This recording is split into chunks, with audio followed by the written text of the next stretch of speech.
మౌనికాది మహామునులందరూ చేరి సూత మహాముని ఇలా అడుగుతూ ఉన్నారు.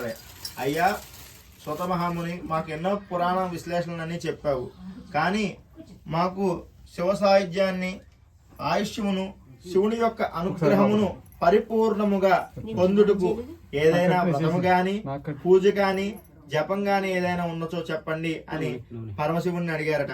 ఆ యొక్క సమయంలో ఆ యొక్క సూత మహాముని అడగగా ఇలా చెప్తూ ఉన్నాడట సౌనకాది మహామునికి.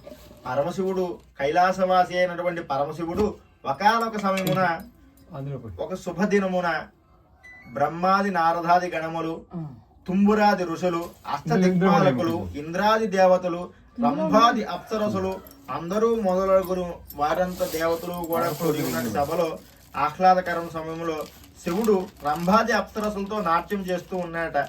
ఆ యొక్క శివుడు గానం చేస్తూ ఉన్న సమయంలో రంభాది అప్సరసులు భలే భలేగా వర్ణనాతీతంగా నృత్యం చేస్తూ ఉన్నారట. ఆ యొక్క సమయంలో ప్రథమ అనే గణానికి చెందిన భృకుటి అనే ఒక మహాభక్తుడు శివుని యొక్క అనుగ్రహం పొంది ఒక వికటాట హాస్యం అంటే వికట నృత్యం, ఒక నృత్యాన్ని ప్రదర్శించాడట. ఆ యొక్క సమయంలో ఆ యొక్క పర్వతంలో ఉన్నటువంటి కైలాస పర్వతంలో ఉన్నటువంటి దేవతలు, ఋషులు కూడా ఆహాకారాలు చేశారట. ఆ యొక్క నవ్వులతో పర్వత గృహలన్నీ గలగలా మారుమోగాయట.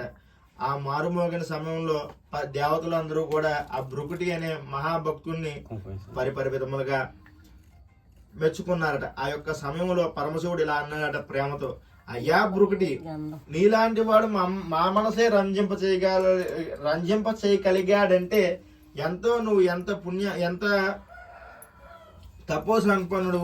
మేము బ్రహ్మాది దేవతలు, మమ్మల్నే మా మనసు రంజింప చేయగలిగేటువంటి వాడివైతే నీ దగ్గర ఎంతో మంచి కళ ఉన్నది నాయన అని అన్నాడట. ఆ యొక్క మాటకి ఆ యొక్క భృకుటి అనే మహాభక్తుడు ఏం చేయాలో తెలియక పరమేశ్వరుడి మీద ఎక్కడ లేని భక్తి ఒకేసారి చూపించాడట. పార్వతీదేవి పక్కనే ఉన్నా గాని వదిలేసి పరమేశ్వరుడికి మాత్రమే ప్రదక్షిణ నమస్కారాలు చేశాడట. అప్పుడు పార్వతీదేవికి పరమేశ్వరుడికి చిన్న తగాద వచ్చిందట. ఏమిటయ్యా అంటే అప్పుడు పార్వతీదేవి ఆ సభలో ఇలా అడిగిందట, నాదా, జగన్మాత అయిన నన్నును కొలవకుండా నిన్ను ఒక్కడనే కొలిచాడేటి ఆ యొక్క ఋషి అని అనగానే, దేవి, బ్రహ్మజ్ఞులు నిన్ను కొలవరు, వారికి నీతో పని లేదు అని అనగానే పార్వతీదేవికి చింత ఏర్పడిందట.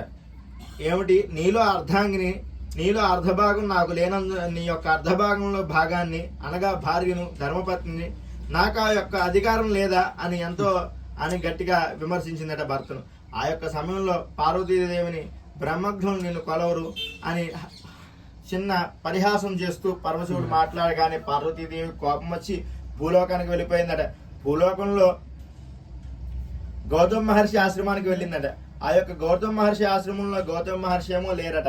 ఆ యొక్క మహర్షి ఎప్పటికైనా వస్తాడని పూజకు కావాల్సినటువంటి ద్రవ్యములైనటువంటి దర్భ, పండ్లు మొదలైన ద్రవ్యాన్నంతా కూడా సేకరించుకుని పరమేశ్వరుడి యొక్క గురించి ఆలోచిస్తూ ఉన్నట. కొంత సమయానికి ఆ గౌతమ మునీంద్రుడు వచ్చి రాగానే పార్వతీదేవిని చూసి అతిథి మర్యాదలన్నీ చేసి, అమ్మా తల్లి, నీ రకగల కారణం ఏమిటి అని అడిగి జరిగిన విషయాన్ని అంతా తెలుసుకుని, తండ్రి ఓ ఈ గౌతమ మహర్షి, నాకు పరమశివుడిలో అర్ధభాగం కావాలి అని చెప్పగానే, అమ్మ నువ్వు కేదారేశ్వర స్వామి వ్రతము అని ఉంది, దీన్ని ఆశ్వేజ అష్టమి నుంచి మొదలుకొని 4 పర్యాయములుగా చేయవలను. ఈ యొక్క వ్రతమును చేయు విధమును నీకు చెబుతాను వినుము. ఈ యొక్క ఉపవాసం ఉండి ఈ యొక్క వ్రతమును చేయవలను. ఈ యొక్క వ్రతమునకు ప్రథముగా విఘ్నాది పూజలను యథావిధిగా కలశమును ఏర్పరిచి ఈ యొక్క వ్రతాన్ని షోడశోపచార విధముగా చేయవలను. ఈ వ్రతంలో వంశపారంపర్యముగా తోరాలను కూడా తీసుకుని సేకరించి ఈ యొక్క వ్రతాన్ని చేయవలను అని చెప్పారట. అలాగే ఈ యొక్క వ్రతమును చేసే విధానం ఏంటంటే, ఈ యొక్క ప్రసాదములన్నీ కూడా ఆవునేతితో చేసి రకములకు 21 ప్రకారముగా నివేదన చేసి, భోజ్యభక్షాలను నివేదన చేసి, పాయసాలు మొదలైనటువంటి భోగ్యాలు, భక్ష్యాలు మొదలైన పదార్థములను నివేదన చేసి, మొదలైన పండ్లతో నివేదన చేయవలను. ఈ యొక్క వ్రతమును బ్రాహ్మణులను, బంధువులను పిలుచుకొని చేసుకోవలను అని విధి విధానమునంతా శ్రీ గౌతమ మునీంద్రుడు పార్వతీదేవికి వివరించాడట. ఆ విధి విధానాన్ని అంతా కూడా గౌతమ మహర్షి చెప్పిన విధంగా పార్వతీదేవి యొక్క వ్రతాన్ని ఆచరించిందట. అంతఃకాలాన్నే ఆ యొక్క వ్రతం చేసిన వెంటనే కూడా పరమేశ్వరుడు ప్రత్యక్షమై, దేవి నన్ను ఎలా ప్రసన్నం చేసుకున్నావు, నా యొక్క పూజ చేసి ఎలాగైనా నువ్వే గెలిచావు దేవి అని ఆ యొక్క పరమశివుడిలో అర్ధభాగాన్ని పార్వతీదేవికి ఇచ్చాడట. ఆ యొక్క సమయంలో పార్వతీదేవి ఒక మంచి సమయంలో ఇలా అడిగిందట, నాలాగా ఈ వ్రతాన్ని ఎవరైతే చేస్తారో వారికి భూలోకంలో యహలోక తపస్సిద్ధి పొంది అష్టైశ్వర్యాలు, భోగభాగ్యాలు, సుమంగళిగా సకల సౌభాగ్యాలను ఇచ్చేటటువంటి అనుగ్రహం ఇవ్వాలి స్వామి అని అన్నాడు. సరే తదాస్తు అని అన్నట. ఆ సమయంలో భూలోకంలో ఈ వ్రతాన్ని ప్రచారం చేస్తూ చిత్రంగాదుడు, గంధర్వాదీశు అనే ఇద్దరు ఋషులు భూలోకంలో ఈ యొక్క వ్రతాన్ని ప్రచారం చేస్తూ ఉన్నారట. తర్వాతి కాలంలో ఆ యొక్క ఋషులు ప్రచారం చేస్తూ ఉన్నటువంటి సమయంలో ఒకానొక కాశీనగరున్న పుణ్యవతి, భాగ్యవతి అనే ఇద్దరు వైశ్య కుమార్తెలు ఉన్నారట. ఈ వ్రతం గురించి వారు కూడా తెలుసుకుని వ్రతం చెయ్యాలని అనుకున్నారట. కానీ వారి తండ్రి ఒక నిరుపేద ఉండటం వల్ల తండ్రి మాకు నీ అనుగ్రహం ఉంటే చాలు అన్నారట. కానీ ఆ తండ్రి ఇలా అన్నారట, అమ్మ మనం చూస్తే పేదవాళ్ళం, మనకి వ్రతాలు పూజలు మనకెందుకమ్మా, మన గురించి దేవుడికి తెలుసు, దేవుడికి నమస్కారం చేసుకుంటే చాలు అన్నారట. తండ్రి మీ యొక్క ఆజ్ఞ ఉంటే, అనుగ్రహం ఉంటే మేము అన్నీ కూడా శుభాలే అని అన్నారట. ఆ యొక్క అనుజ్ఞ తీసుకుని యథావిధిగా పుణ్యవతి, భాగ్యవతి కూడా ఒక మర్రి చెట్టు కింద పోయి ఈ యొక్క వ్రతాన్ని చేశారట. కొంతకాలానికి ఆ పుణ్యవతి, భాగ్యవతి కూడా భాగ్యవంతులయ్యారట. అంతఃకాలమున ఒకరు మగధ దేశపు రాజును, ఒకరు చోళపు దేశ రాజును వివాహం ఆడారు. తర్వాత కాలంలో పుణ్యవతి, భాగ్యవతి తండ్రి కూడా భాగ్యవంతుడు. ఒకరు మగధ దేశపు రాజును, ఒకరు చోళపు దేశ రాజును వివాహం. అంతఃకాలమున భాగ్యవతి ఐశ్వర్యాలకు లోను పడిపోయి దేవుని వెంట పూజా పురస్కారం మానివేసి వెనక పెట్టేసిందట. ఆ యొక్క సమయంలో పరమశివుడికి కోపం వచ్చిందట. ఆ యొక్క శాప ప్రభావం వల్ల భాగ్యవతి అయినటువంటి భాగ్యవతిని తన యొక్క భర్త అయినటువంటి మగధ దేశపు రాజు తన యొక్క భార్యను, కుమార్తెని కూడా ఇంటి నుంచి ఏదో ఒక శాపతో తరిమేశాడట.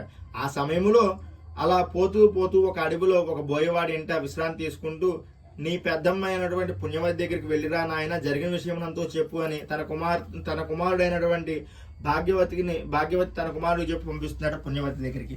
వెళ్ళి ధనాన్ని తీసుకుని వస్తూ ఉంటే మాయా దొంగలు మార్గ మధ్యంలో 2 సార్లు దొంగతనాన్ని చేస్తారట.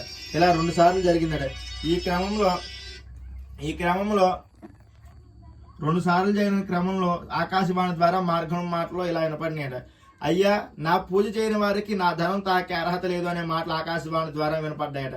వెంటనే ఈ యొక్క కేదారేశ్వర స్వామి మాటలు వినపడగానే వెంటనే పుణ్యవతి తన పెద్దమ్మైనటువంటి పుణ్యవతి దగ్గరికి వెళ్ళి ఈ యొక్క జరిగిన విషయాలన్నీ చెప్పాట. వెంటనే ఆ యొక్క పుణ్యవతి వ్రతమని ఆచరించి యథావిధిగా ఆ యొక్క ధనాన్ని ఇచ్చి పంపించిందట. ఆ ధనం ఇచ్చి పంపించగానే యథావిధిగా ధనం తీసుకుని వస్తూ ఉంటే మార్గ మధ్యంలో పూర్వం పోగొట్టుకున్న ధనం కూడా లభించిందట. అంతఃకాలమున ఈ వ్రతాన్ని చేసి భాగ్యవతి కూడా భాగ్యములన్నీ పొంది అంతఃకాలంలో మోక్షం పొందింట. అత మార్కండేయ పురాణే అధ్యాయ. అక్కడ వేసేసండి అమ్మ, కొబ్బరికాయలు కొట్టుకోండి, నైవేద్యాలు శివుడి దగ్గర అక్కడ అది ప్లేటు కొబ్బరికాయ నీళ్ళకి పట్టుకొస్తాను